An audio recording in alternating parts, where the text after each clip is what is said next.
اللہ تعالیٰ نے قرآن کو سمجھ کے لیے اتارا ہے، تو عربک ٹیکسٹ پڑھنے کی بجائے آپ قرآن کی تفسیر پڑھیں، اس کی ٹرانسلیشن پڑھیں. تو اس حوالے سے آپ کیا کہتے ہیں؟ دونوں رائے ٹھیک ہے کہ تلاوت بھی ہو اور اس کو سمجھ کر پڑھیں، یا صرف سمجھ پر اکتفا کریں، عربک ٹیکسٹ کو نہ پڑھیں؟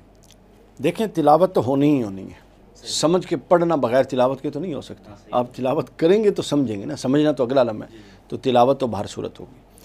حدیث میں ہے، حدیث صحیح میں ہے کہ تلاوت کا ثواب بھی ہے. حضور نے فرمایا کہ ہر لفظ پر 10 نیکی ہیں، اور الف لام میم یہ 3 حرف ہیں. ہر حرف پر 10 نیکی، اور یہ 3 حرف ہیں، یعنی اس پر 30 نیکی ہیں. تو لہٰذا بغیر سمجھ کے محض پڑھنے پر بھی ثواب ہے. اور علامہ اقبال علیہ رحمہ نے کرچی صاحب کو ایک خط لکھا تھا، اس میں فرماتے ہیں کہ بغیر سمجھ کے بھی اگر قرآن کو پڑھا جائے تو اس سے بھی ایک نسبت محمدی پختہ ہوتی ہے. لیکن مدعا قرآن کا بغیر سمجھ کے پڑھنا نہیں ہے. آیا اس لیے نہیں ہے. آپ کو ڈاکٹر نسخہ لکھ کے دیتا ہے، ڈاکٹر کہتا ہے یہ دوائیاں استعمال کرو، یہ احتیاطیں کرنے ہیں، یہ کھانا نہیں کھانا. آپ کیا کرتے ہیں؟ اس پر عمل کرتے ہیں کہ وہ نسخہ پڑھتے ہیں سارا دن. پیناڈول صبح و شام، اگمنٹن صبح و شام، ایرینیک صبح و شام، اپنا مسالے دار چیز نہیں کھانی، تلی ہوئی چیز نہیں کھانی، یہ کرتے ہیں یا اس پر عمل کرتے ہیں؟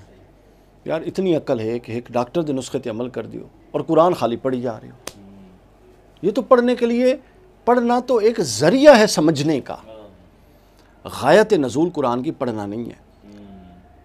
کہیں پڑھنے پر تنبیہ نہیں ہے، نہ پڑھنے پر، لیکن غور نہ کرنے پر تنبیہ ہے. قرآن کہتا ہے ام علی قلوب اقفالھا، ان کے دلوں پر تالے ہیں. اولئک کالانعام، یہ جانور ہیں جو قرآن میں غور نہیں کرتے. افلا یتدبرون القرآن، تم غور کیوں نہیں کرتے؟ یہی تو وجہ ہے، غور نہ کرنے کی وجہ سے امت ساری کی ساری زوال میں آئی ہے. یا تو آپ یہ عقیدہ رکھیں کہ قرآن میں حل نہیں ہے، یہ عقیدہ رکھ ہی نہیں سکتے، کافر ہو جائیں گے. جب قرآن میں حل ہے تو وہ حل کہاں ہے؟ حل نکلے گا غور کرنے پر، اور غور کرنے کی طرح ہی نہیں ڈالی ہمارے مدارس نے. ہم قرآن اتنا پڑھتے ہیں، حنفی اتنا پڑھتے ہیں احناف ثابت ہو جائے، بریلوی اتنا پڑھتے ہیں ان کا موقف ثابت ہو جائے. بلکہ وہ آیتیں بھی نہیں لیتے جو ان کے نقطہ نظر کے خلاف ہیں. آپ نے کبھی کسی بریلوی کو سنا ہے جو اپنا انا بشر مثلکم اس آیت کو بہت زیادہ کوٹ کرتا ہو یا پڑھتا ہو؟ بلکہ میں اگلے دن سن رہا تھا، ایک مفتی صاحب تھے، وہ کہتے ہیں کہ جب ہم طالب علمی میں ہوتے تھے تو معاذ ہم یہ سوچتے تھے یار اللہ نو کی لوڑ آئی اے آیت قرآن پڑھ دی دیوبندی تے سانو پھڑ لیندے. یعنی یہ تو ہمارے ہاں لیول ہے قرآن کو پڑھنے کا. مسلک بندی کے بعد قرآن کو اس سطح پہ لے آئے ہیں.